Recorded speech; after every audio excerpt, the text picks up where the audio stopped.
Hello guys, इस video हम class 12 math exercise 10.2 का क्वेश्चन नंबर 13 देख रहे हैं। ठीक है, चलिए देखते हैं क्या बोल रहा है क्वेश्चन। बोल रहा है find the direction cosines of the vector joining the points A and B direction from A to B. मतलब सबसे पहले हमको क्या करना है, ये जो दो पॉइंट्स है इससे एक वेक्टर फाइंड करना है। ठीक है, जब ये वेक्टर हमें फाइंड हो जाए उसके बाद हमें इसका डायरेक्शन कोसाइन फाइंड करना है। तो सबसे पहले हमें क्या करना है, वेक्टर ए बी फाइंड करना है। तो वेक्टर ए बी मतलब क्या हुआ कि हमें जो बी वाली वैल्यूज़ हैं उनमें से ए वाली को क्या करना है, सब्ट्रैक्ट करना है। जैसे आप -1, जैसे ये -1 है। ठीक है, ये आपको फर्स्ट वैल्यू है, आप इसके फर्स्ट वैल्यू को इससे माइनस करो तो ये क्या हो जा रहा है, ये हमारा आई कैप की कोफिशिएंट बनेगा। ठीक है, इसी तरह आप -2 करो और इससे किसे माइनस कर दो, इस 2 को माइनस कर दो तो ये आपका जे कैप हो जाएगा। फिर इस तरह आप किसे माइनस करो, ये 1 है, 1 में से माइनस करो किसे, इस -3 को, तो ये आपका क्या बन जाएगा, के कैप बन जाएगा। ठीक, तो आप देखो क्या आ रहा है, -1 क्या हो जाएगा आपका, -2 आई कैप हो जाएगा। यहाँ से आपका -2 कितना हो जाएगा आपका, -4 जे कैप हो जाएगा। और यहाँ से माइनस माइनस आपका प्लस होकर के क्या हो जाएगा, 4 के कैप हो जाएगा। ठीक, तो अब आप देखो ये आपका हो गया क्या, वेक्टर ए बी। अब आप देखो यहाँ से ये जो आपका आई कैप का कोफिशिएंट है, ये आप किसकी वैल्यू फाइंड करते हो, -2। ये आप ए की वैल्यू है, ये आपकी बी की वैल्यू क्या आ जाएगी यहाँ से, -4, एंड सी की वैल्यू क्या आएगी, 4।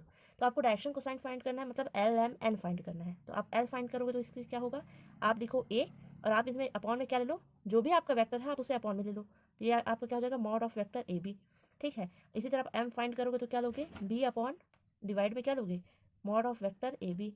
इसी तरह आप एन जब लोगे तो एन इज इक्वल टू क्या हो जाएगा आपका, C upon mod of vector A B. तो आपको देखो इसका मॉड भी फाइंड करना पड़ेगा, तो हम क्या कर लेते हैं, यहाँ से mod of vector A B find कर लेते हैं। तो मॉड जब फाइंड करेंगे तो आप अंडर रूट में ये जो ए बी सी की वैल्यू है इसको स्क्वायर करके ऐड कर दो। तो आप देखो -2 का स्क्वायर करेंगे यहाँ पे हम, और यहाँ से क्या करेंगे, -4 का स्क्वायर, और यहाँ से आपका क्या आ जाएगा, ये भी 4 का स्क्वायर हो जाएगा।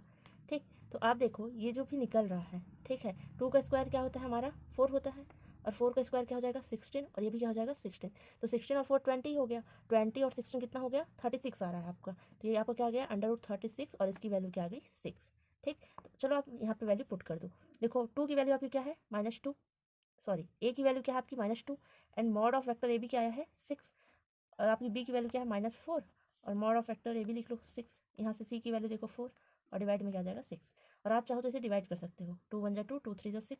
तो यहाँ पे आपका क्या क्या, -1/3। यहाँ से क्या आ जाएगा, 2 2 4, 2 3 6, मीन्स -2/3। और यहाँ से क्या आ जाएगा, 2 2 4, 2 3 6। तो ये आपका हो गया 2/3। तो गाइस ये निकल गया आपका डायरेक्शन क्वेश्चन। हमारे वीडियो को ज़्यादा से ज़्यादा लाइक, शेयर एंड सब्सक्राइब करें। Thank you.